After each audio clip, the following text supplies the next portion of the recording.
Going viral kept me broke, but building strategic content funnels made both me and my brand clients hundreds of thousands in sales. So in this video, I want to show you how to build out strategic content funnels for your brand clients so that they get better results, they want to pay you more, and they pay you on retainer for years. So I'll walk you through the strategy here. So it's pretty simple. It's basically 3 stages, 3 core types of content that you're going to want to create. And the goal is to cast a wide net, get in front of a bunch of people, and to kind of funnel them down into a fewer amount of people that are willing to pay high ticket prices for whatever the product is that the brand sells. So in order to do that, the first stage is that we need to attract, okay? We need to attract a lot of people, but not just a lot of people. We need to attract the right types of people, ones that could actually realistically, pay the brand money for whatever the product is they are selling.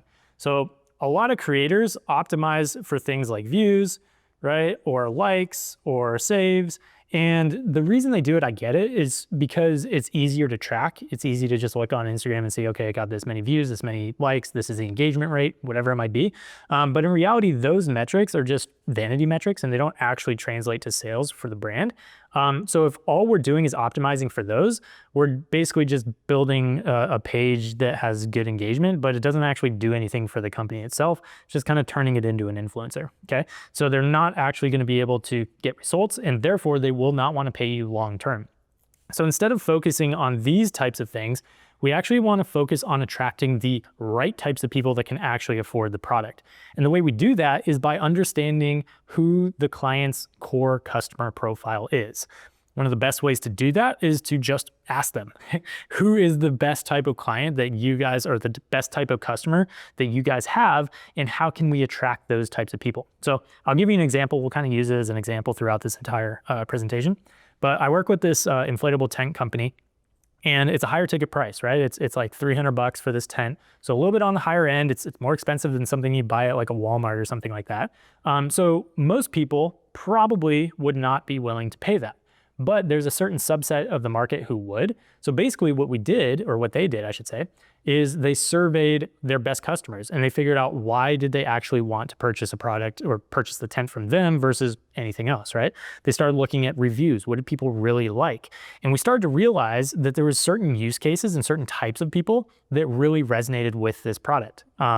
Predominantly people that had outdoor events like family gatherings or kids sporting events or tailgates, anything like that, where they were just tired of the big bulky setup and the heavy setup of traditional tents. So that's why they went for a lighter option that fits in a backpack, sets up in 2 minutes, that kind of thing.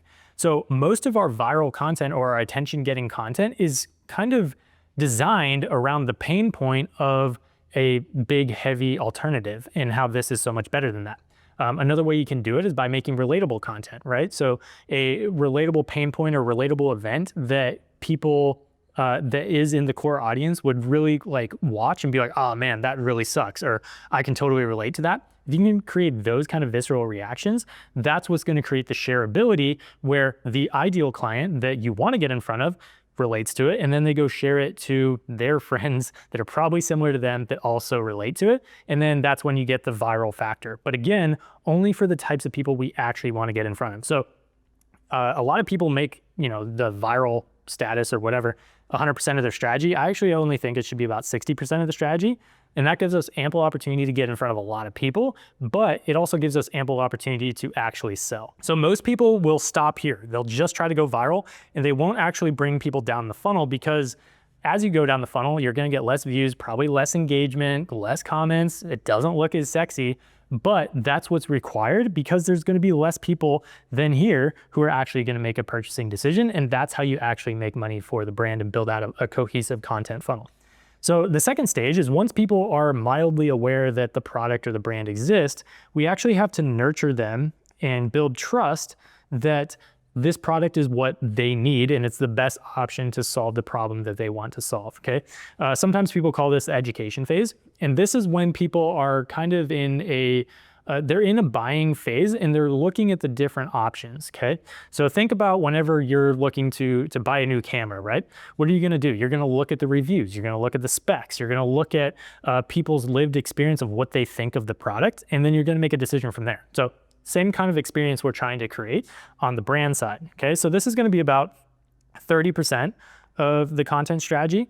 And this is going to be things like basically answering FAQs. So if you look at the comments, if you look at the major reviews of the brand and people have common questions, then we'll probably create content around those questions that people have. Now, it's not necessarily just me talking to the camera saying like, hey, this is the answer to the question. We make it entertaining, right? So like, for example, if they say that there's this certain pain point with the previous option they had, but the new tent solves that, then I might do like a comparison video, putting the two against each other. I might do a funny skit. I might do just like a relatable scenario of, whatever it might be. So like, as an example, we found out a major reason that people purchase this tent is because there's all day shade, because there's a zip-on sidewall so that you can have shade throughout the entire day, versus the alternative, which is you basically have to move the tent and fix the legs and do all this kind of stuff all the time, every few hours because the sun moves, right? So we thought, okay, how can we make some creative content pieces around that? And basically, we would do time lapses, we would do comparison videos, we would do little skits that show this is a superior option to what they maybe had tried in the past.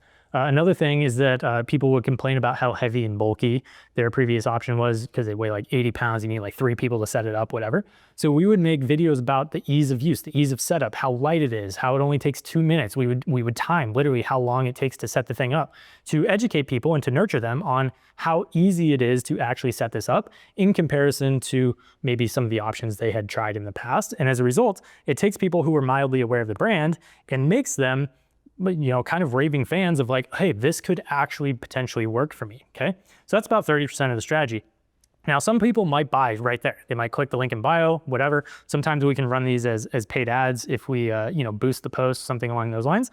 But there's gonna be a decent percentage of them that actually will not purchase. And they're like, oh, that's kind of nice, but I don't have a reason to buy right now, which is why we need the third type of content, which is conversion content, okay?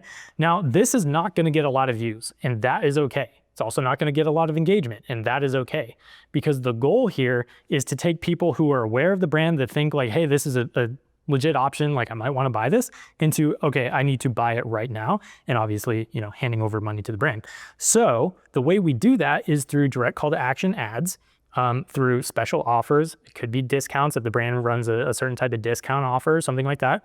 It could be special seasonal offers like a Black Friday type of deal, or more realistically, it's probably customer stories, customer testimonials. A lot of times the stuff that worked really well here is like day in the life vlogs, or like a real person actually experiencing the product. Like for example, we did kind of a vlog, like, come on a soccer Saturday with us and watch us, basically what we do on a soccer Saturday.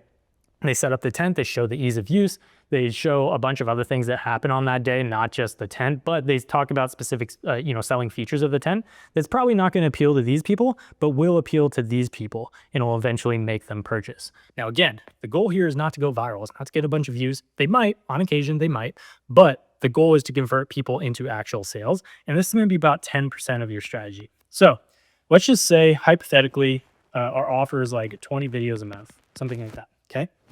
So if our offer is 20 videos a month, realistically what this would look like is we're doing 12 that are designed to get in front of a bunch of people, to go viral, to get the views, but again, of the right types of people that could actually realistically turn into customers. Then we would have about 6 that are more on the educational, FAQ answering, feature-based, benefits, all that kind of stuff, basically explaining the product and positioning it as the best option. We're gonna have about 6 of those. And then we're gonna have about 2 more conversion, direct call to action, buy the product type of ads.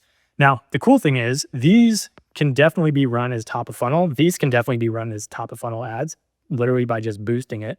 And, what I would do is I would look at these attraction videos and I would see which one brought in the most qualified followers, and I would boost that as an ad, put some budget behind that. Then I would look at these and I'd say, what actually, is generating the most comments or the most questions or the most people saying like, I need this, or tagging their friend or something along those lines.